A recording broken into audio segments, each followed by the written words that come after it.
friends, welcome to Abhi Classes YouTube channel. So, இன்னைக்கு நம்ம பார்க்க போற லெக்சர் எதை பத்தி பாத்தீங்கன்னா CA ஃபவுண்டேஷன்ல பேப்பர் 4 பிசினஸ் எகனாமிக்ஸ் தான் பார்க்க போறோம். பிசினஸ் எகனாமிக்ஸ்ல சாப்டர் 1 நம்ம ஸ்டார்ட் பண்ணிருக்கோம். யூனிட் 1 ஏற்கனவே நான் வீடியோ அப்லோட் பண்ணிட்டேன். டிஸ்கிரிப்ஷன்ல வேணா செக் பண்ணிக்கோங்க. யூனிட் 2 அதுதான் நம்ம இந்த கிளாஸ்ல பார்க்க போறோம். யூனிட் 2 எதை பத்தி பாத்தீங்கன்னா what are the basic problems in economy? எகனாமின்னு பார்த்தா என்னென்ன பேசிக் ப்ராப்ளம்ஸ் இருக்கு ப்ரிவேல் ஆகுதுன்னு பார்க்க போறோம். வாங்க சாப்டருக்குள்ள போலாம். So, as mentioned in the last unit, all countries without exceptions face the problems of scarcity. Scarcity is a common problem in all places. What are the major reasons? The resources are limited and they have alternative uses. Resources are ரொம்ப கம்மியா இருக்கு. நிறைய peopleக்கு they can't able to satisfy the needs ன்னு சொல்றாங்க. அவங்க இப்போ வந்து ஒரு ப்ராடக்ட் வந்து 100 தான் இருக்கு சப்ளைல இருக்குன்னா 1000 மெம்பர்ஸ் அதை டிமாண்ட் பண்றாங்கன்னா அது வந்து 1000 மெம்பர்ஸ்க்கும் கொடுக்கிறது ரொம்ப கஷ்டமா இருக்கும். ஸோ இதுக்கு பேர் தான் ஸ்கேர்சிட்டின்னு சொல்றாங்க. அண்ட் தேவ் ஆல்டர்னேட்டிவ் யூசஸ்ன்னு சொல்றாங்க. ஆல்டர்னேட்டிவ் யூசஸ்னா இங்க பாருங்க, ஒரு நம்ம கோல்ன்ற ஒரு ப்ராடக்ட்டை எப்படி யூஸ் பண்றாங்க பாருங்க. Coal can be used as a ஃபியூவல்னு சொல்றாங்க. ஃபியூவலா யூஸ் பண்றாங்க, டொமஸ்டிக் குக்கிங் பர்பஸ்க்காக யூஸ் பண்றாங்க, ப்ரொடியூசிங் எலக்ட்ரிசிட்டி. ஒரு கோல்ன்றதே இவ்வளோ ஆல்டர்னேட்டிவ் யூசஸை யூஸ் பண்ணுறாங்க. So it is demanded by lot of people. So அது வந்து எல்லாருக்குமே நம்ம சப்ளை பண்ணுறது இட் இஸ் டிஃபிகல்ட். ஸோ அதுதான் வந்து ஒரு மேஜர் ப்ராப்ளமாக இருக்குன்னு சொல்கிறாங்க. ஃபர்தர் பார்ப்போம் வாங்க. If the resources were unlimited, லிமிட்டடாக இருக்குது. ஸோ அதனால ப்ராப்ளம்ஸ் இருக்குது. ரிசோர்ஸஸ் வந்து அன்லிமிட்டடாக இருந்தால் ப்ராப்ளம்ஸ் வருமா? கிடையாது. இதோ பாருங்கள், if the resources were unlimited, people would be satisfying all their wants and there would be no economic problem. Economic problem என்றதே ஒன்று prevail ஆகாது. There would be no economic problem in the economy. Alternatively, if a resource has only a single use, ஒரு single use மட்டும்தான் இருக்கு, alternative use இல்லைனாலும் அங்கே வந்து then also the economic problem would rise. இங்கே வந்து ஒரு ப்ராடக்ட் வந்து அன்லிமிட்டடாக இருந்தால் மட்டும்தான் எக்கனாமிக் ப்ராப்ளம் இல்லாமல் இருக்கும். ஒரு ப்ராடக்ட் ஆல்டர்னேட்டிவ் யூஸாக இருந்தாலும் நிறைய ப்ராப்ளம்ஸ் இருக்குது. சிங்கிள் யூஸாக இருந்தாலும் தேர் ஆர் மெனி ப்ராப்ளம்ஸ்னு சொல்கிறாங்க. எக்கனாமிக் சிஸ்டம் பற்றி தான் பார்க்க போகிறோம். ஒரு எக்கனாமிக் சிஸ்டம்னா அதில் வந்து எல்லாமே கம்ப்ளீட்டாக வந்து it will be covering everything in the எக்கனாமின்னு சொல்கிறாங்க. எக்கனாமிக் சிஸ்டமில் வந்து நம்ம வந்து 12th ஸ்டாண்டர்ட்லேயே படிச்சிருப்போம். கேபிட்டலிசம், சோஷியலிசம் அண்ட் மிக்சடிசம் படிச்சிருப்போம். எல்லாமே ஞாபகம் இருக்கும் உங்களுக்கு. கேபிட்டலிசம்னா என்ன? Completely private. சோஷியலிசம்னா என்ன? Completely government. மிக்சடிசம்னா போத் ப்ரைவேட் அண்ட் கவர்மெண்ட். இதுதான் உங்களுக்கு வந்து இந்த வேர்டு பார்த்தோன்னே உங்களுக்கு இதுதான் ஞாபகம் வரும். இதுதான் நீங்கள் கம்ப்ளீட்டாக படிச்சிருப்பீங்க. ஸோ இந்த யூனிட்ல நீங்கள் 12th ஸ்டாண்டர்டில் படித்ததே நீங்கள் கொஞ்சம் எலாபரேட்டாக படிக்க போறீங்க. அங்கே ஜஸ்ட் ஒரு 3 பாயிண்ட்ஸ் 5 பாயிண்ட்ஸ் தான் பார்த்துருப்பீங்க. இங்கே கம்ப்ளீட்டாக ஒரு 10 பாயிண்ட்ஸ் கிட்ட நம்ம பார்க்க போகிறோம். ரொம்ப ஈஸி தான். நீங்கள் ஜஸ்ட் இதை வந்து நீங்கள் மெமரைஸ் பண்ணணுமா, இல்லை 12th மெமரைஸ் பண்ண மாதிரியே பண்ணணுமான்னு பார்க்காதீங்க. ஸோ நீங்கள் மெமரைஸ் பண்ணாதீங்க. மெமரைஸ் பண்ணாமல் ஜஸ்ட் நீங்கள் 1 words தான் எழுத போகிறீங்க. நீங்கள் தியரி எழுத போகிறது இல்லை. ஸோ கேபிட்டலிசம்னா என்னென்ன கான்செப்ட்ஸ் அதில் வரும், சோஷியலிசம்னா என்னென்னு ஜஸ்ட் நீங்கள் பார்த்துட்டிங்கனாலே நீங்கள் போதும். நீங்கள் எக்ஸாமில் சூப்பராக எழுதிடலாம். ஸோ வாங்க, what are the major basic ப்ராப்ளம்ஸ்ன்னு டாபிக் உள்ள போகலாம். ஃபர்ஸ்ட் இந்த 4 மேஜர் டாபிக்ஸ் தான் வந்து ப்ராப்ளம்ஸ் ப்ரிவேல் ஆகுது. இதோ பாருங்கள். சென்ட்ரல் எக்கனாமிக் ப்ராப்ளம்ஸ்னாலே வாட் டு ப்ரொடியூஸ், நம்ம என்ன ப்ரொடியூஸ் பண்ணுறோன்றது ஒரு மேஜர் ப்ராப்ளமாக இருக்குது. ஹவு டு ப்ரொடியூஸ், அதை எப்படி நம்ம ப்ரொடியூஸ் பண்ணணுன்றது அப்படின்னா நான் வந்து எக்ஸ்பிளைன் நெக்ஸ்ட் பேஜில் இருக்குது, அதை நான் கிளியராக சொல்கிறேன். ஃபார் ஹூம் டு ப்ரொடியூஸ், யார் யாருக்காகலாம் நம்ம ப்ரொடியூஸ் பண்ண போகிறோம். What are the provisions made for economic growth, economic growth வரதுக்காக நம்ம என்னென்னலாம் ப்ரொவிஷன்ஸ் நம்ம இப்போ பண்ணணும் அதை பற்றி பார்க்குது. So what to produce, how to produce, for whom to produce and what are the provisions made for economic growth. What to produce, நம்ம என்ன ப்ரொடியூஸ் பண்ண போகிறோம். என்ன ப்ரொடியூஸ் பண்ணோன்றதுக்கு ஏன் ஒரு பேசிக் எக்கனாமிக் ப்ராப்ளம்னு பார்த்தீங்கன்னா, இப்போ நம்ம என்ன ப்ரொடியூஸ் பண்ணணும்னு தெரிஞ்சால் தான் ஒரு ஃபேக்ட்ரியில் அதை ப்ரொடியூஸ் பண்ணுவாங்க. அது மக்கள் வந்து டிமாண்ட் பண்ணுவாங்க. There used to be a market, there used to be economy. என்ன ப்ரொடியூஸ் பண்ணோன்னே தெரியலன்னா எப்படி nothing would prevail, no. So what to produce is the first basic. ஓகேவா? அதுதான் வந்து ஃபர்ஸ்ட் பேசிக் ப்ராப்ளமாக ப்ரிவேல் ஆகுது. Since resources are limited, every society has to decide which goods and services should be produced. சொசைட்டியில் வந்து resources ரொம்ப கம்மியாகவே இருக்குது. ஸோ பீப்புளோட அட்மோஸ்ட் டிமாண்டை சாட்டிஸ்ஃபை பண்ணுறதுக்கு என்ன குட்ஸ் நம்ம ப்ரொடியூஸ் பண்ண போகிறோம் அது வந்து ரொம்ப இம்பார்ட்டண்ட்டான பிளேஸ் பிடிக்குது. And how many units should be produced. இப்போ வந்து ஒரு ப்ராடக்ட் வந்து டிமாண்ட் பண்ணுறாங்கன்னா அது வந்து நம்ம எவ்வளோ யூனிட்ஸ் ப்ரொடியூஸ் பண்ணால் சாட்டிஸ்ஃபையிங்காக இருக்கும் எல்லாருக்கும். அதை வந்து நம்ம we have to consider each and everything. What goods to produce and how many units should be produced எல்லாமே நம்ம வந்து கன்சிடர் பண்ண சொல்கிறாங்க.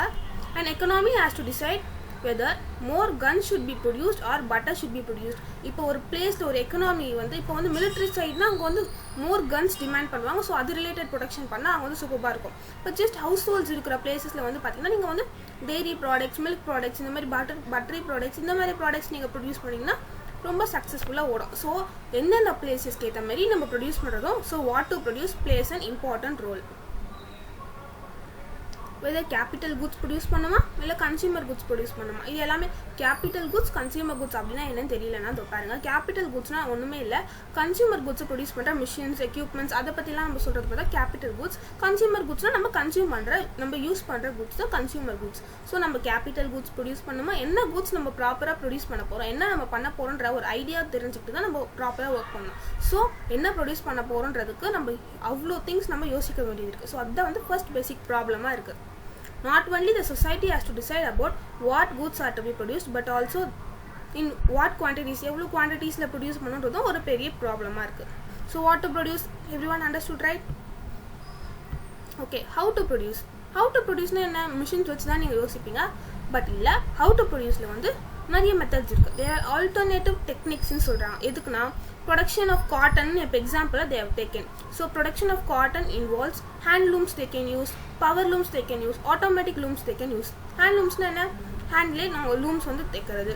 ஆட்டோமேட்டிக் அண்ட் பவர்ஸ்லேயும் இருக்குது. ஸோ ஹேண்ட் லூம்ஸ்னா என்ன, it requires more labor power.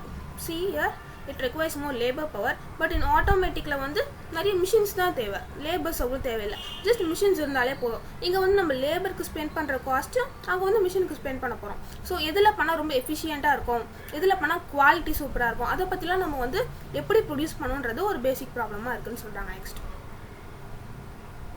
a society has to decide whether it will produce cotton cloth using labor intensive technique or capital intensive technique. எந்த technique use பண்ணி produce பண்ண போகிறது ஒரு important role play பண்ணுது. So what to produce is a first problem. Next, how to produce is a second problem.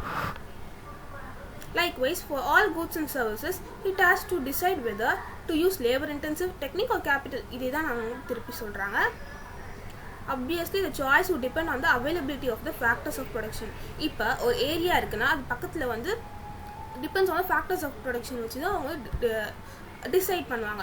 இப்போ suppose நிறைய labours இருக்காங்க, நம்ம லேபர்ஸ் நிறைய இருக்காங்க, இவங்கள வச்சு நம்ம வந்து ஒர்க் பண்ணோம்னா நம்மளுக்கு வந்து காஸ்ட் எக்ஸ்பென்ஸ் வந்து கம்மியாகும். அப்படின்னா நம்ம வந்து லேபர் இன்டென்சிவ்காக போகலாம். சப்போஸ் எனக்கு குவாலிட்டி ரொம்ப இம்பார்ட்டன்ட், எல்லாமே பர்ஃபெக்டாக சேமாக சிமிலராக யூனிஃபார்மாக இருக்கணும், அப்படி எனக்கு காசு செலவானாலும் பரவாயில்ல, அந்த மாதிரி யோசிக்கிறவங்க they can go for capital intensive technique. So you have to first think what to produce and how to produce. For whom to produce, ப்ரொடியூஸ்ன்னு பார்க்குறோம். யாருக்காக ப்ரொடியூஸ் பண்ணுறது இம்பார்ட்டன்ட்ல இப்போ பாருங்க. another important decision which a society has to take is for whom to produce. A society cannot satisfy each and every want of all people. ஒரு சொசைட்டியில் 1000 members இருக்காங்கன்னா 1000 மெம்பர்ஸ்க்கும் ஒரு ப்ராடக்ட் டிமாண்ட் பண்ணுறாங்கன்னா we can't able to supply it. So எல்லார் நீட்ஸையும் நம்ம satisfy பண்ண முடியாது. பட் மெஜாரிட்டி ஆஃப் த நீட்ஸை சாட்டிஸ்ஃபை பண்ணுற அளவுக்கு நம்ம செலக்டிவாக நம்ம வந்து ப்ராடக்ட்ஸ் வந்து அவங்களுக்கு சப்ளை பண்ணணும்னு சொல்கிறாங்க. therefore it has to decide on who should get how much quantity of productனு சொல்கிறாங்க. அப்படின்னா என்னென்னா, ஒரு குரூப் ஆஃப் சொசைட்டி மெம்பர்ஸ் இருக்காங்கன்னு வச்சுக்கோங்க. அங்கே வந்து நம்ம கூட்ஸ் எப்படி டிஸ்ட்ரிபியூட் பண்ணுறோம், எந்தெந்த மெம்பர்ஸ்க்காக நம்ம டிஸ்ட்ரிபியூட் ஒரு கிளாஸஸாக பிரிக்கிறாங்கன்னு வச்சுக்கோங்க. ஸோ இந்த கிளாஸ் ஆஃப் பீப்புளுக்கு நிறைய டிஸ்பியூட்ஸ் வருது பார்த்தீங்களா, யாருக்கு கொடுக்குறதுன்னு தெரியல. ஸோ இதுதான் வந்து for whom to produceன்றதை ஒரு இம்பார்ட்டண்ட்டான பேசிக் ப்ராப்ளமாக சொல்கிறாங்க. இங்கே பாருங்கள், therefore it has to decide on who should get how much of total output of goods and services. யாருக்கு போகணும், வெதர் ரிச்சருக்கு போகணுமா இல்லை புவர் பர்சன்ஸ்க்கு நம்ம சப்ளை பண்ணுமான்றது நிறைய காம்ப்ளிகேஷன்ஸ் அது. how the goods should be distributed among the, யாருக்கு கொடுக்குறோன்றது மட்டும் இல்லை, அது எப்படி நம்ம distribute பண்ணுறோன்றதோ it plays an important role. in other words, it has to decide about the shares of different people in the national cake of goods and services. ஒரு national cake இருக்குது, இந்த ஷேரை நம்ம யாருக்கு கொடுக்குறோன்றதை இப்போ டிசைட் பண்ணி பண்ணணும்னு சொல்கிறாங்க. ஸோ வாட் டு ப்ரொடியூஸ், அது how to produce, capital or labour intensive டெக்னிக்னு பார்த்தோம். And for whom to produce, யாருக்கெல்லாம் நம்ம வந்து கொடுக்கணும், யாருக்கெல்லாம் நம்ம சப்ளை பண்ணணுன்றதை நம்ம டிசைட் பண்ணி பண்ணணும். யாருக்கெல்லாம் நம்ம சப்ளை பண்ணால் it will be profitable for அஸ்ன்றதை நம்ம we have to clearly decide and do. What are the provisions are made for economic growth ன்னு பார்க்கலாமா. A society would not like to sell its scarce resources for current consumption only.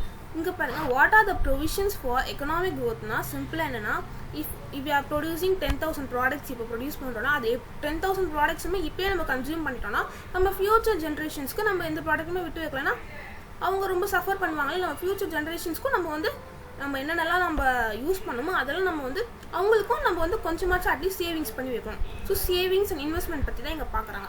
நம்ம இப்போ save பண்ணி வச்சா they could use to live in a comfortable manner. So அதை பற்றி தான் what are the provisions should be made for economic growthனா என்ன, ஃபியூச்சரில் இருக்க போகிறவங்களுக்கு நம்ம என்னென்னலாம் ப்ரொவிஷன்ஸ் இப்போ நம்ம பண்ணணும் அப்படின்றது தான் பார்க்குறாங்க.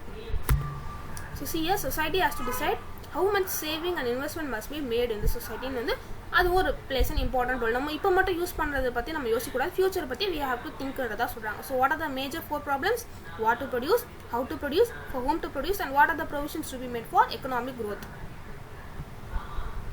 ஸோ வாட் ஆர் த 3, இப்போ எக்கனாமிக் இவ்வளோ ப்ராப்ளம்ஸ் இருக்குது, இது நம்ம எப்படி சால்வ் பண்ணலான்றதுக்கு confusions, lot of confusion very involve. So அதனால இதுவே எக்கனாமியாக பிரித்தாங்க, சிஸ்டம் ஒரு எக்கனாமிக் சிஸ்டமாக பிரிச்சுட்டாங்க. நீங்கள் இந்த பிளேஸில் இருக்கிறவங்களுக்கு உங்கள் எந்த சிஸ்டம் நீங்கள் ஃபாலோ பண்ணுமோ அதை ஃபாலோ பண்ணிக்கோங்க, இந்த பிளேஸில் இருக்கிறவங்களுக்கு நீங்கள் எப்படி ஃபாலோ பண்ணணும்னு நினைக்கிறீங்களோ அதை ஃபாலோ பண்ணிக்கோங்கன்ட்டு. ஸோ 3 சிஸ்டம்ஸாக பிரிச்சிருக்காங்க. என்னென்னா capitalistic economy, socialistic economy, mixed எக்கனாமின்னு 3யாக பிரிச்சிருக்காங்க. ஸோ ஒரு economic system is divided into 3, capitalistic, socialistic and mixed எக்கனாமியாக பிரிச்சிருக்காங்க. கேபிட்டலிசம்னா உங்களுக்கு எல்லாமே தெரியும், கேபிட்டலிசம்னா கம்ப்ளீட்லி ப்ரைவேட் கண்ட்ரோல் தான் இருக்கும். சோஷியலிசம்னா அந்த area completely under the government கண்ட்ரோலில் இருக்கும். மிக்சட் எக்கனாமினா ஹாஃப் ப்ரைவேட் ஹாஃப் கவர்மெண்ட் கண்ட்ரோலில் இருக்கும், both by private and government. ஓகேவா? ஸோ நம்ம டக்குன்னு பார்க்க போகிறோம் கேபிட்டலிசம் எக்கனாமிக் பற்றி. நம்ம என்னன்னு பார்க்க போகிறோம், கேரக்டரிஸ்டிக்ஸ், மெரிட்ஸ், டிமெரிட்ஸ். அவ்வளோ கேபிட்டலிசம் ஓவர். அதே மாதிரி சோஷியலிசம் கேரக்டரிஸ்டிக்ஸ், மெரிட்ஸ், டிமெரிட்ஸ். அதே மாதிரி மிக்சடிசம் மெரிட்ஸ், டிமெரிட்ஸ் பற்றி பார்த்துட்டோம். சாப்டர் யூனிட் ஓவர், ஃபஸ்ட் சாப்டரே முடிஞ்சிருச்சு. ஸோ நான் இதுக்கு முன்னாடி நான் சொல்லிடுறேன், சிஏ ரொம்ப கஷ்டமான கோர்ஸ் அப்படின்னு நீங்கள் யோசிச்சுட்டு வருவீங்க. பட் சிஏ புக்கையும் பிகாம் புக்கையும் ஓப்பன் பண்ணி பாருங்கள், உங்களுக்கு எது படிக்கணும்னு தோணுதுன்னு பாருங்கள். பிகாம் புக்கு பார்த்த உடனே அவ்வளோ தியரிஸ் அவ்வளோ இருக்கும். பட் சிஏ புக்கில் உங்களுக்கு என்ன தேவைன்றது கம்ப்ளீட்டாக உங்களுக்கு நீங்கள் 12th ஸ்டாண்டர்டில் படித்த அதே மாதிரி ஒரு ரெஃபரன்ஸ் தான் இங்கே இருக்கும். ஸோ ஈஸியாக நீங்கள் படிக்கிறதுக்கு உங்களுக்கு ஒரு இன்ட்ரெஸ்ட் இருக்கும். புக்கை பார்த்து படிக்கிறதுக்கு ஒரு இன்ட்ரெஸ்ட் இருக்குன்னா அது நானே சொல்கிறேன், பிகாமை விட இது பார்த்தா தான் உங்களுக்கு படிக்கணுன்ற இன்ட்ரெஸ்ட் வரும். ஜஸ்ட் ஃபுல்லாக தியரிஸ் ஃபுல்லாக பிளாக் அண்ட் ஒயிட்டில் இருக்கிறத விட இது ரொம்பவே எஃபிஷியண்ட்டாக இருக்கும்னு சொல்லலாம். கேபிட்டலிஸ்டிக் எக்கனாமி, கேபிட்டலிஸ்டிக்னா கம்ப்ளீட்லி ப்ரைவேட் அப்படி தான் பார்க்க போகிறோம். ஸோ இதில் ப்ரைவேட் கண்ட்ரோலில் என்னென்னலாம் இருக்குன்னு நம்ம பார்க்கலாம். Capitalism is a predominant economic சிஸ்டம்னு சொல்கிறாங்க. இது ப்ராஃபிட் தான் மெயின் எய்ம். ஓகேவா? வெல்ஃபேர் பற்றி யோசிக்கவே மாட்டாங்க. Complete aim is for profit. It is an economic system in which all means of production are owned and controlled by private தான் எல்லாம் all means of production control பண்ணுவாங்க. they work only for profit. in short, private property is the main aim for capitalism and profit motive. இங்க பாருங்க, private property, everything is under the control of private. Profit motive is a driving force. profit காக மட்டும்தான் whole system or whole economic system is working. economic system na whole na solla, the capitalism la whole economy is working for just profit. Decisions of consumers and businesses determine the economic activity. ஒரு economic activity அந்த பிளேஸ்ல இருக்கிற consumers and businessmen தான் இங்க decide பண்றாங்க. every full control is in hands of the consumers are the king. இங்க தான் king, customers தான் இங்க ராஜான்னு சொல்றாங்க. அவங்க டிமாண்ட் பண்ணுறதை வச்சு தான் அவங்க ப்ரொடக்ஷன் எல்லாம் நடக்கும். அவங்க எவ்வளோ சாட்டிஸ்ஃபை ஆகுறாங்கன்றதை வச்சு தான் எங்கள் ப்ராஃபிட் லெவல் இன்க்ரீஸ் ஆகும். So customers plays an important role. Some examples, capitalism பார்க்குறோம். எந்தெந்த பிளேசஸில் இட்ஸ் ப்ரிவேலிங் பார்த்தீங்கன்னா இதோ பாருங்கள், யூஎஸில் ப்ரிவேல் ஆகுது, யூகேல ப்ரிவேல் ஆகுது, ஹாங்காங், சவுத் கொரியா, இந்த மாதிரி பிளேஸில் கேபிட்டலிசம் இஸ் ப்ரிவேலிங். ஓகேவா? However many of them are not pure. கம்ப்ளீட்டாக கேபிட்டலிசம் இருக்காது, அங்கங்கே கொஞ்சம் மற்ற ஃபியூச்சர்ஸும் இருக்குன்றதையும் சொல்கிறாங்க. ஸோ இந்த மேஜராக இந்த capitalism economy is found in US, UK, Hong Kong, south Korea and etc. And see here in the paragraph is completely important, so mark it and treat it properly. Capitalism economy is also known as free market economy or laissez-faire economy ன்னு சொல்கிறாங்க. அப்படின்னா என்னென்னா, இப்போ எக்ஸாமில் mention அவங்க கொஸ்டினில் merits of laces fair அப்படி கேட்டுட்டாங்கன்னா நீங்கள் வந்து அப்படி என்னன்னு யோசிக்கக்கூடாதுல. ஸோ அதர் நேமை நீங்கள் கண்டிப்பாக படிச்சே ஆகணும். So capitalistic economy is also known as laissez faire or free market economy. So இப்போ கேரக்டரிஸ்டிக்ஸில் பார்க்க போகிறோம். புக்கு ஓப்பன் பண்ணோன்னா இவ்வளோ கொடுத்துருக்காங்களே நீங்கள் யோசிக்காதீங்க. ஜஸ்ட் இந்த ஹெட்டிங்ஸ் நீங்கள் படித்தாலே போதும், உள்ள கண்டென்ட்டில் ஒன்றுமே இருக்க போதில்லை. நீங்கள் ஜஸ்ட் கேபிட்டலிசம்னா என்னென்ன வரும் உங்களுக்கு தெரிஞ்சாலே போதும். இதை வச்சு நீங்கள் எக்ஸாம் எழுதிடலாம். ஸோ கேரக்டரிஸ்டிக்ஸ் கேபிட்டலிசம்னா what are their characteristics will be there. Right to private property. கேபிட்டலிசம்னாலே என்ன, கம்ப்ளீட்லி ப்ரைவேட் தான். ஸோ அதுதான் இங்கே complete paragraph. Nothing is there. The right of private property means that productive factors such as land, everything is under the private ownership னு சொல்கிறாங்க. The owners of these factors are free to use them in any manner. எந்த மேனரில் வேணால் they can use that product னு சொல்கிறாங்க. R land, machinery, factory எதாக இருந்தாலும் ஒரு ரெஸ்ட்ரிக்ஷனே இல்லை. கவர்மெண்ட் கண்ட்ரோல் இருந்தால் தான் there used to be a lot of restrictions. Here government control is nil. There won't be government control. But certain cases ரொம்ப ஒரு இல்லீகலாக போயிடக்கூடாதுன்றதுக்காக சில ரெஸ்ட்ரிக்ஷன்ஸ், இப்போ 100% ஃப்ரீடம் இருக்குன்னா அது ஒரு 2% ரெஸ்ட்ரிக்ஷன்ஸ் கவர்மெண்ட் போடுவாங்க. See here, everything will be under the control of private. The owners of these factors are free to use. They are complete freedom in capitalistic economy.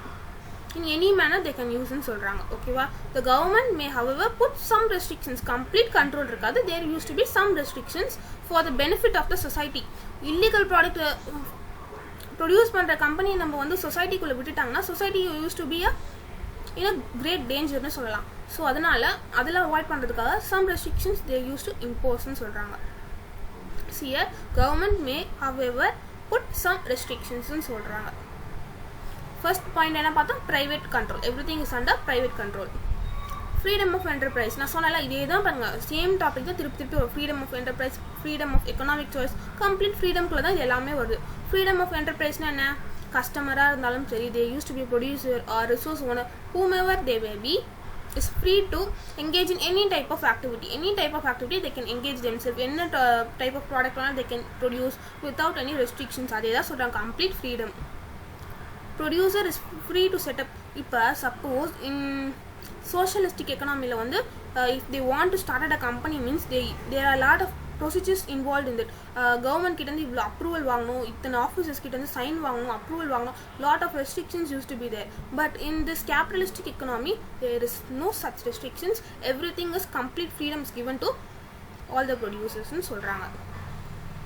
Freedom of economic choice. Economic சாய்ஸ்னா நம்ம வந்து என்ன product வேணாலும் choose பண்ணலாம். Complete freedom. இண்டிவிஜுவலுக்கு இந்த product தான் நீங்கள் வாங்கணும், இந்த இதுதான் நீங்கள் பண்ணணும் அப்படின்றது எந்த ரெஸ்ட்ரிக்ஷன்ஸுமே இல்லை. So all individuals are free to take their own economic choice. அவங்களுக்கு என்ன சாய்ஸ் வேணுமோ அது அவங்களே வந்து கம்ப்ளீட்டாக சூஸ் பண்ணிக்கலாம். ரிகார்டிங் கன்சப்ஷனாக இருக்கட்டும், என்ன ஒர்க் பண்ணணுன்றதா இருக்கட்டும், என்ன நம்ம ப்ரொடியூஸ் பண்ணுறோன்றதா இருக்கட்டும், எக்ஸ்சேஞ்ச் என்ன பண்ணணும், everything there is no restrictions, complete freedoms there. Profit motive. கேபிட்டலிசம்னாலே it's working for profit. Profit motive is the driving force in the free enterprise economy. நான் சொல்லல other name யூஸ் பண்ணிருக்காங்க பாருங்க, free enterprise economy, and directs all the economic activities ன்னு சொல்றாங்க. It decides only for profit.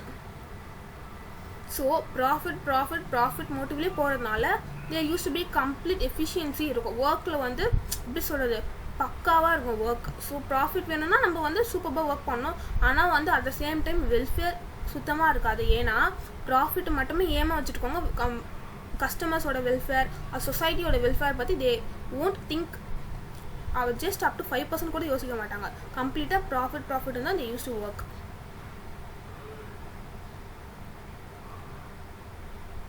See here, profit motive is the driving force in free enterprise economy and directs all the economic activities. Besides for profit, induces entrepreneurs to organize productions so as to earn maximum profit. Maximum profit earn பண்றதுக்கு whatever they can do, they used to do. They won't think about anything else. Customer sovereignty என்னன்னா, நான் சொன்னால customer they are the kings in கேபிட்டலிசம்னால customer தான் king. அவங்களுக்கு என்ன பிடிக்கும், அவங்களுக்கு என்ன பண்ணலாம், அவங்களுக்கு என்ன பெனிஃபிட் கொடுக்கலாம், அதை பற்றி தான் வந்து producers used to think. Buyers ultimately determine which goods should be produced and in what quantities. அவங்க எவ்வளோ டிமாண்ட் பண்ணுறாங்கன்றதை பொறுத்து தான் producers used to produce. So வந்து buyers are the ultimate kingனு சொல்லலாம். Consumers have the same points தான் இங்கேயும் கொடுத்துருக்காங்க. Competition. profit in work பண்ணும்போது there used to be a lot of competition among the firms or markets. Competition is most important feature of capitalistic economy. Competition ஒன்று இருந்தால் தானே இன்னும் எஃபிஷியண்ட்டாக work பண்ணணும், இன்னும் சூப்பராக ஒர்க் பண்ணணுன்றது ஒரு என்கரேஜ்மெண்ட் மாதிரி. So competition plays an important role. Competition brings out the best among the buyers and sellers. அவங்களுக்குள்ள இன்னும் பெஸ்ட் எவ்வளோ கொடுக்க முடியுன்றதை காம்படிஷன் தான் கொண்டு வர முடியும். They used to bring the best among the buyers, sellers and result in efficient use of resources. Efficiently use பண்ணி சூப்பரான results கொடுக்கணும். So they used to work in that manner. Absence of government interference. A purely capitalistic economy is not centrally planned. இங்க பாருங்க, all economic decisions and activities are guided by self interest and price mechanism. இங்க பாருங்க, capitalisticனாலே price mechanism. Socialismனாலே capital அதில் இருக்கிறது தான் நம்ம படிக்க போகிறோம். ஸோ இங்கே வந்து நம்ம வந்து கேபிட்டலிசமில் கம்ப்ளீட்லி ப்ரைஸ் மெக்கானிசம் தான் நீங்கள் ஞாபகம் வச்சுக்கணும். சூஸில் அவங்க கேபிட்டலிசம் கொடுத்துட்டு கீழே ப்ரைஸ் மெக்கானிசம்னு ஒரு வேர்டு பார்த்தாலே நீங்கள் அதுதான் நீங்கள் எழுத போகிறீங்க. ஸோ கேபிட்டலிசம்னாலே completely control under price mechanism தான். So these are the characteristics. Nothing நீங்கள் ஜென்ரலாக உங்களுக்கு தெரிஞ்சதே அதை பாருங்கள். ப்ரைவேட் ப்ராப்பர்ட்டி இருக்கும், கம்ப்ளீட் ஃப்ரீடம் இருக்கும், ப்ராஃபிட் மோட்டிவ்க்கு தான் ஒர்க் பண்ணுவாங்க, கம்ப்ளீட் கஸ்டமர்ஸ் தான் கிங், அங்கே காம்படிஷன் ப்ரிவேல் ஆகும். ஆப்சன்ஸ் ஆஃப் கவர்மெண்ட் இன்டர்ஃபியரன்ஸ் பாருங்கள், கவர்மெண்ட் இன்டர்ஃபியரன்ஸே இருக்காது. So these are the characteristics of capitalism. Let's move on to the merits of capitalism. Capitalism same தான் கொடுத்துருவாங்க. Same water produce, out to produce அங்கே பார்த்தாலும் அதே தான் கொடுத்துருக்காங்க. அதே ப்ராப்ளம்ஸ் இங்கேயும் ப்ரிவேல் ஆகுன்றத ஒரு இன்ட்ரடக்ஷன் மாதிரி கொடுத்துருக்காங்க. சேம் தான் இங்கேயே இருக்கும். நீங்கள் அதை ஜஸ்ட் ஒரு கோ த்ரூ பண்ணிக்கலாம். So merits of capitalism.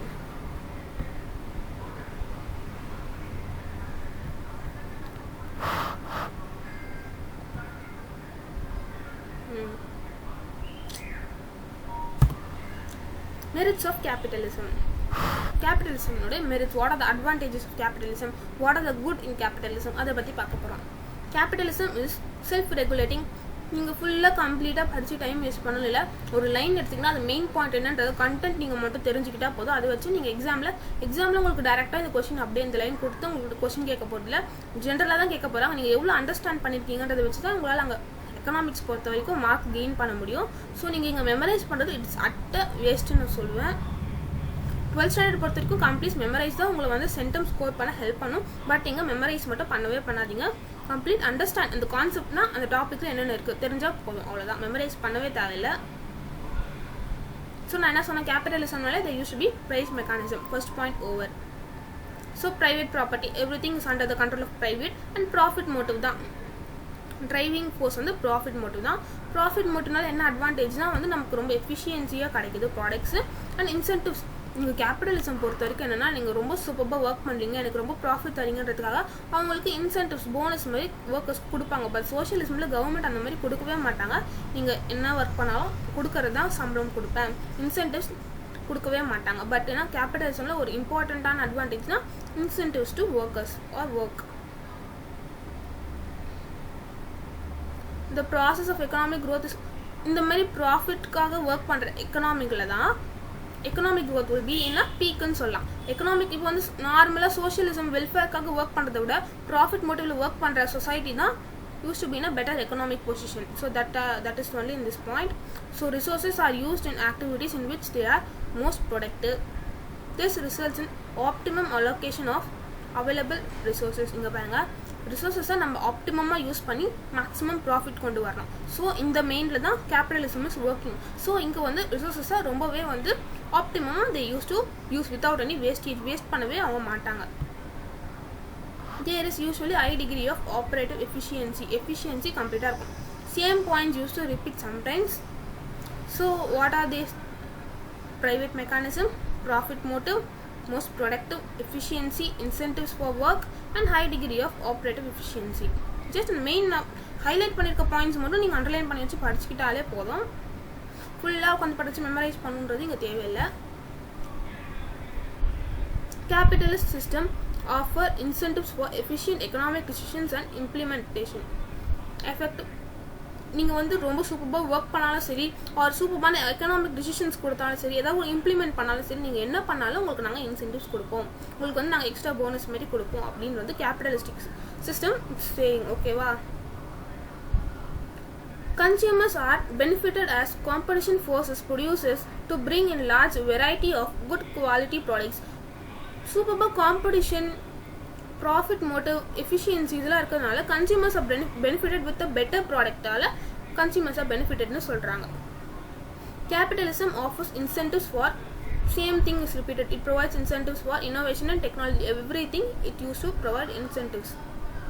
Each and every something good they are doing means adukku vandu incentives they used to give. Whether it is innovation or technology or it is in decision making or implementation or production or in work, endha iduvaa irundhalum incentives avanga kudupanga. Capitalism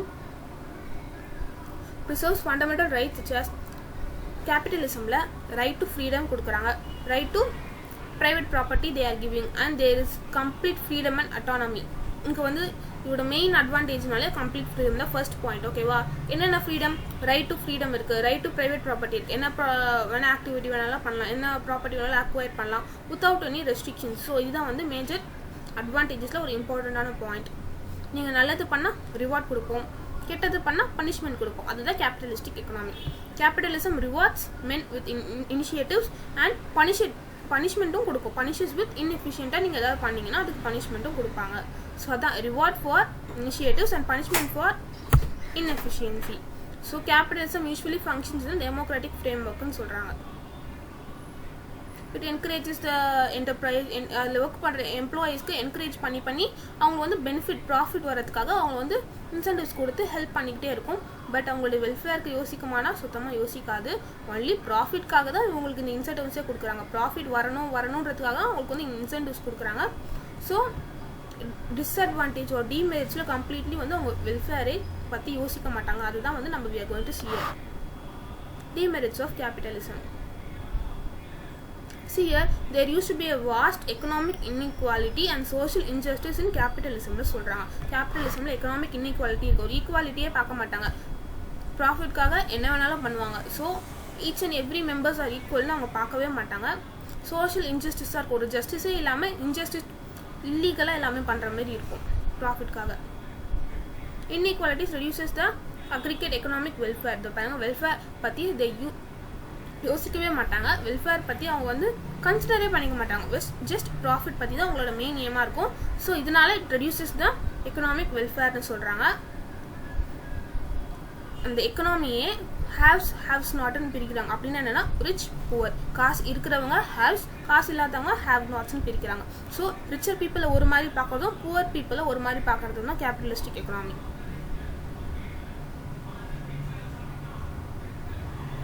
Economic inequality lead to wide difference in the economic opportunity and unfairness in the society. Rich ஒரு மாதிரி பார்த்துட்டு poor persons ஒரு மாதிரி பார்த்தா unfair தானே அது. So there is a unfairness in the society. Inequality, same point, it's repeated. The capitalist economy ignores human welfare. Completely it ignores human welfare and aims only for profit, not for the welfare of the people. Due to this inequality, income எதா இருந்தாலுமே inequality தான். So the pattern of demand does not represents the real needs of the society. நம்மளை வந்து determine பண்ண முடியாது. Income வந்து ரிச்சருக்கு இவ்வளோ இந்த மாதிரி ஒரு ஈக்குவலாக பார்த்தா தான் நம்மளால் வந்து அந்த சொசைட்டியோட டிமாண்ட் எவ்வளோ இருக்குன்றதை கரெக்டாக நம்மளை அக்யூரேட்டாக சொல்ல முடியும். But in this case we can't able to சேன்னு சொல்கிறாங்க. Exploitation of labour. ப்ராஃபிட்காக நீங்கள் வந்து ஒரு 8 hours ஒர்க் பண்ணுற லேபரை ஒரு 12 hours 14 hours கூட they use to make them work. So exploitation of workers வந்து கண்டிப்பாக இருக்கும். நாங்கள் இன்னும் காசு தரோம், இன்னும் ஒர்க் பண்ணுங்கன்னு அவங்களோட வெல்ஃபேர் பற்றி யோசிக்கவே மாட்டாங்க. No security. இதனால they use to employees use to involve in strikes, lockouts, இந்த மாதிரி நிறைய வந்து எம்ப்ளாயீஸ் யூஸ் டு இன்வால்வ் தெம்செல்ஃப்னு சொல்கிறாங்க. Consumer sovereignty is a myth in as consumers often become victims for the exploitation. Excessive competition and profit motive works against the consumer welfare. Excessive competition and profitக்காக பார்த்து கன்சியூமருடைய welfare பற்றி யோசிக்காமல் இப்போ வந்து profit வருதுன்னா கன்சியூமருக்கு இந்த product வந்து நல்லதா கெட்டதான்னு கூட பார்க்க மாட்டாங்க. அவங்களோட வெல்ஃபேர் பற்றி கூட யோசிக்காமல் அவங்க வந்து ப்ரொடியூஸ் பண்ணுவாங்க. ஏன்னா அவங்களோட மெயின் ஏம் ப்ராஃபிட் தான். ஸோ அவங்க வந்து கன்சியூமர் பற்றிலாம் பார்க்க மாட்டாங்க. அவங்க வாங்குறாங்களா, என்ன வேணாலும் நாங்கள் போட்டு ப்ரொடியூஸ் பண்ணுவோம் அப்படின்றது தான் main aim. Less of merit goods. like education, health can be produced and more of harmful goods in society can be produced. Capitalistic economy la profit வருதா அப்படின்னா நல்ல goods ஆனாலும் நாங்கள் கம்மியாக தான் ப்ரொடியூஸ் பண்ணுவோம், ஹார்ம்ஃபுல்லாக இருந்தாலும் நாங்கள் நிறைய ப்ரொடியூஸ் பண்ணுவாங்க. ஆனால் எங்களுக்கு ப்ராஃபிட் வேணும். ஸோ அதுதான் வந்து கேபிட்டலிசம் பார்க்குறது. எக்கனாமிக் இன்ஸ்டெபிலிட்டி, எக்கனாமிக் டிப்ரெஷன்ஸ், இந்த மாதிரி அன்எம்ப்ளாய்மெண்ட், எக்கனாமிக்கில் வர எல்லா ப்ராப்ளமே வந்து இந்த கேபிட்டலிஸ்டிக்ஸில் தான் வரும். enormous wastage of resources, profit வரணுன்றதுக்காக ஆப்டிமைஸும் யூஸ் பண்ணுவாங்க. But at same time enormous wastage of productive resources as firms spend huge amount of money on the advertisement and ஒரு ப்ராடக்ட்டை ப்ரொடியூஸ் பண்ணிட்டாங்க, அது அட்வர்டைஸ்மெண்ட் பண்ணுறதுக்காக அவ்வளோ ப்ராடக்ட்ஸ் வேஸ்ட் பண்ணுறாங்க. ஸோ அந்த மாதிரி வேஸ்டேஜஸ் நிறைய நடக்கும்னு சொல்கிறாங்க. Capitalism leads to the formation of monopolies which drive பெரிய பெரிய மோனோபோலிஸை ஃபார்ம் பண்ணி சின்ன சின்ன ஃபார்ம்ஸ் வந்து they used to destroy ப்ராஃபிட்காக அவங்க வந்து என்னென்னலாம் பண்ணலான்னு தான் பார்ப்பாங்க.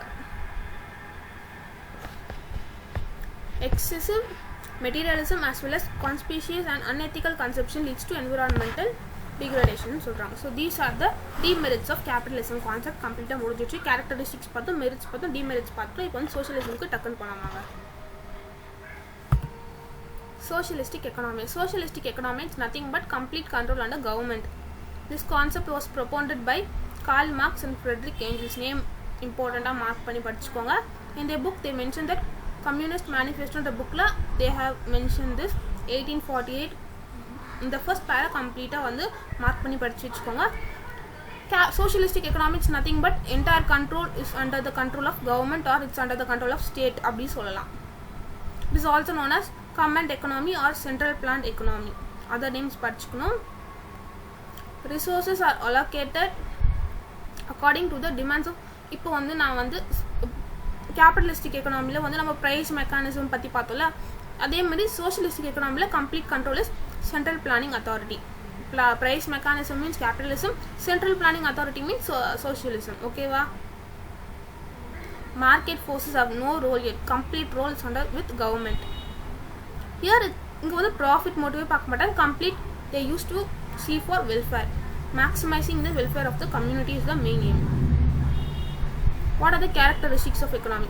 Socialistic economy ஓட characteristics பார்க்க போறோம். collective ownership இருக்கும். As a result of social ownership, profit motive and self interest are not having. Here profit motive is not having a major role. So main aim is on social economic objectives. The main aim இருக்கும். Economic planning. There is a central planning authority. அங்க price mechanism இங்க central planning authority to accomplish the social economic objectives. Just main points மட்டும் படிச்சுக்கோங்க, ஃபுல்லா படிக்கணும்னு அவசியம் இல்லை. Absence of consumer choice. அங்க வந்து consumer is the king. They have a complete freedom to whatever to do or whatever to choose. But இங்க வந்து அப்படி கிடையாது. There are a lot of restrictions by the government. They have only the right to work. என்ன work நம்ம work பண்ணலான்ற right மட்டும்தான் இருக்குது. But என்ன work, என்ன எம்ப்ளாய்மெண்ட்டில், என்ன ஆக்குபேஷனில் ஒர்க் பண்ணுறான்ற ரைட் கிடையாது. இவ்வளோ குவாலிஃபிகேஷன்ஸ் இருந்தால் தான் ஒர்க் பண்ண முடியும்னு நிறைய ரெஸ்ட்ரிக்ஷன்ஸ் கவர்மெண்ட் வந்து பண்ணியிருக்காங்க. ஸோ நமக்கு ரைட் டு ஒர்க் இருக்குது, பட் சாய்ஸ் ஆஃப் ஆக்குபேஷன் வந்து ரெஸ்ட்ரிக்ட் பண்ணி வச்சுருக்காங்க. Choice is completely limited or restricted in socialistic economy.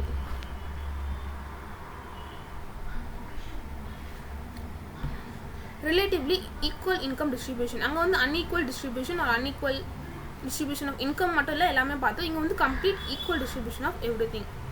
So equal income distribution சொல்கிறாங்க. Inequalities are completely removed. Relative inequality of income is an important future of socialism சொல்கிறாங்க. Minimum role of price mechanism completely it's under என்ன பார்த்தோம் இதோ பாருங்கள், கேபிட்டலிசமில் வந்து price mechanism, socialism வந்து central planning authority.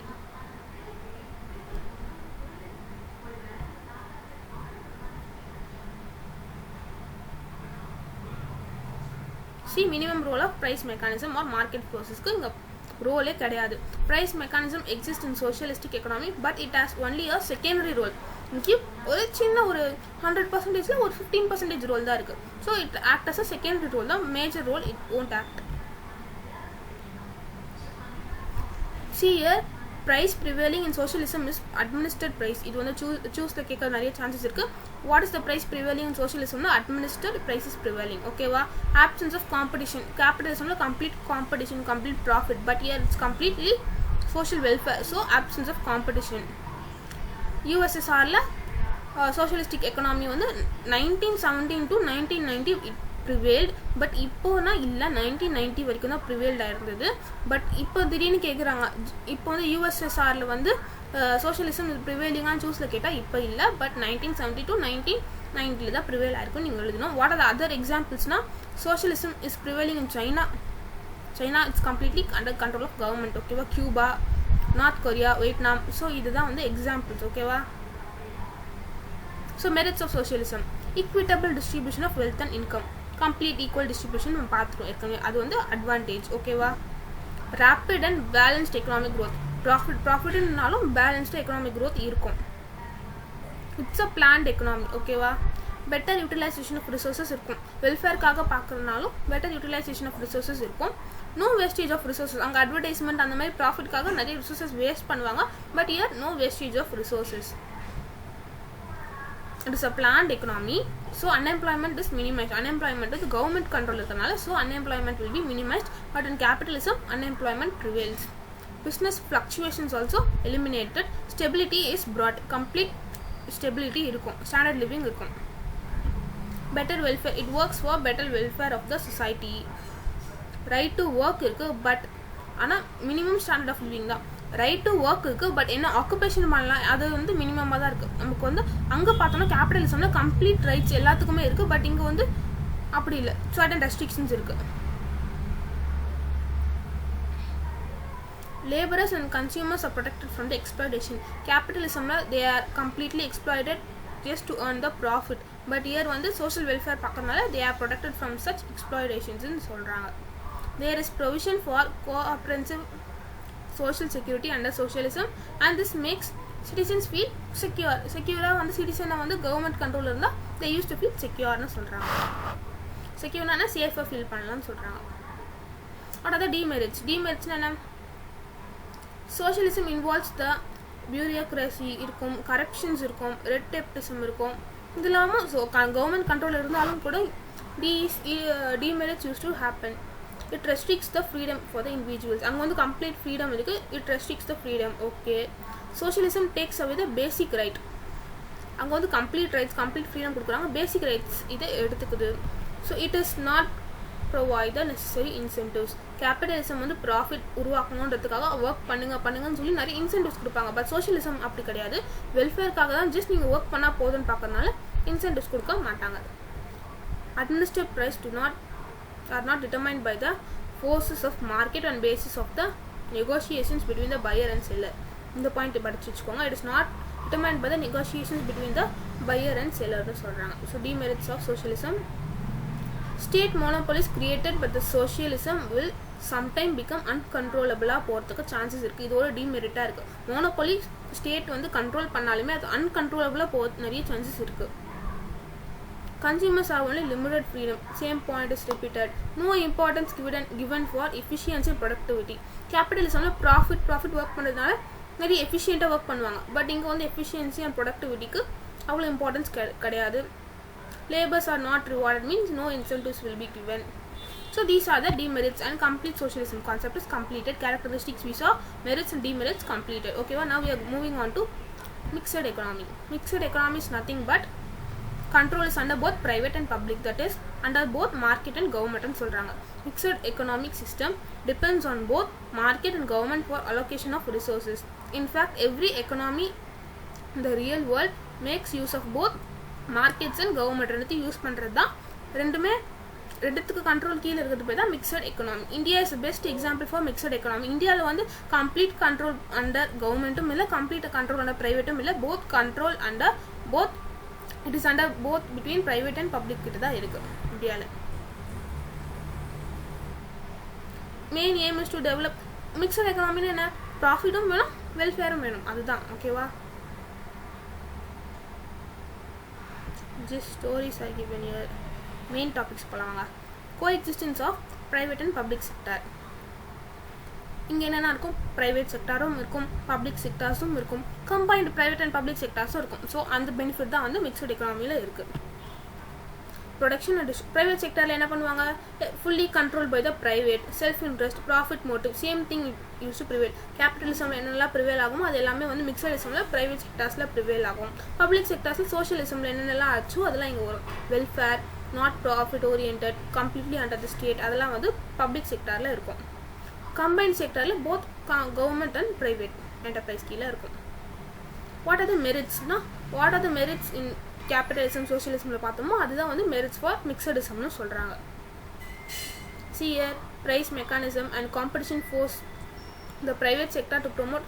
Private sector வந்து ப்ராஃபிட் ரொம்ப ஏர்ன் பண்ணி கொடுக்கும், எஃபிஷியண்ட்டாக வந்து டிசிஷன் மேக் பண்ணுறதுக்கு ஹெல்ப் பண்ணும் சொல்கிறாங்க. அட் சேம் டைம் சோஷியலிசமில் இருக்கிற மிக்சடிசம்னா ரெண்டும் கலந்தது தான். ஸோ இது வந்து வெல்ஃபேர் ரெண்டுமே நமக்கு கிடைக்கிற டபுள் அட்வான்டேஜ் தான் வந்து மிக்சடிசம்னு சொல்லலாம். Consumers are benefited through consumer sovereignty and ஃப்ரீடமும் கிடைக்குது. அங்கே வந்து கேபிட்டலிசம்னா ஜஸ்ட் ப்ராஃபிட் தான் இருக்கும், ஃப்ரீடம் இருக்காது. பட் இங்கே போத் ப்ராஃபிட்டும் கிடைக்குது, ஃப்ரீடமும் இருக்குது. Appropriate incentives for innovation and incentives also provided. Encourages தான் enterprise and risk taking encourage பண்ணுறாங்க. Advantages for economic planning and rapid economic activity இருக்குது. ப்ராஃபிட்டும் இருக்குது, வெல்ஃபேர் இருக்கிறனால ரேப்பிட் எக்கனாமிக் ஆக்டிவிட்டி இருக்குது. Comparatively greater economic and social equality இருக்குது. ப்ரைவேட்னா வந்து ஒரு மாதிரி, பப்ளிக் ஒரு மாதிரி இல்லாமல் ரெண்டு செக்டாரும் இருக்கிறதுனால கம்ப்ளீட் எக்கனாமி டெவலப் ஆகுது, ஈக்குவாலிட்டியும் இருக்குன்னு சொல்கிறாங்க. Disadvantages of cutthroat competition awaited through this government legislative. cutthroat competition வந்து கவர்மெண்ட் வந்து ரிமூவ் பண்ணுறதுக்கு ஹெல்ப் பண்ணுறது சொல்கிறாங்க. ஸோ மிக்சட் எக்கனாமினா கம்ப்ளீட்டாக வந்து அதில் பெனிஃபிட் தான் இருக்குமான்னு கேட்டிங்கன்னா இல்லை. மிக்சட் எக்கனாமிலையும் வந்து நிறைய டிஸ்அட்வான்டேஜஸ், அன்சர்டனிட்டிஸ் இருக்குது பாருங்கள். There are a lot of uncertainties such as characteristics by excessive control by the state resulting in the reduced incentives and constrained growth of the private sector சொல்கிறாங்க. poor implementation of planning இருக்கலாம், higher rates of taxation இருக்கலாம், lack of efficiency இருக்கலாம், corruption இருக்கலாம். Because private மட்டும் இருந்தால் profit work பண்ணுவாங்க, private and government ரெண்டும் இருக்கிறதுனால ப்ராஃபிட்டும் அவ்வளோ யோசிக்க மாட்டாங்க, வெல்ஃபேரும் அவ்வளோ யோசிக்க மாட்டாங்க, மிக்சடாக இருக்கும்ல. ஸோ அதனால் இவ்வளோ டிஸ்அட்வான்டேஜஸ் இருக்கலாம்னு சொல்கிறாங்க. It is difficult to maintain a proper balance between ப்ரைவேட்டுக்கும் பப்ளிக்கும் இருக்கிற பேலன்ஸை மெயின்டைன் பண்ணுறதா ஒரு major problem in mixed economy. ரெண்டுத்தையும் பேலன்ஸ்டாக வச்சு இம்பேலன்ஸ் ஆகிடுச்சுன்னா it use create a big problem. So what are the problems? Excessive control by the state results in these problems. ஏன்னா இப்போ வந்து ஸ்டேட் வந்து அட்வான்டேஜ் எடுத்துக்கிச்சுன்னா இவ்வளோ ப்ராப்ளம்ஸ் வரலாம். ஜஸ்ட் ப்ரைவேட் அட்வான்டேஜ் எடுத்துக்கிட்டால் ப்ராப்ளம் இருக்கா. ஸோ அங்கே வந்து பேலன்ஸ் கண்டிப்பாக இருந்தே இருக்கணும். So in absence of strong governmental initiative the private sector is likely to grow disproportionately. Government வீக்காக இருக்கும்போது ப்ரைவேட் வந்து டிஸ்அப்ரோப்ரியேட்டாக ஒர்க் பண்ண சான்சஸ் இருக்குது. ஸோ ரெண்டுமே பேலன்ஸ்டாக இருக்கணும். அதுதான் வந்து லாஸ்ட் பேரால சொல்கிறாங்க.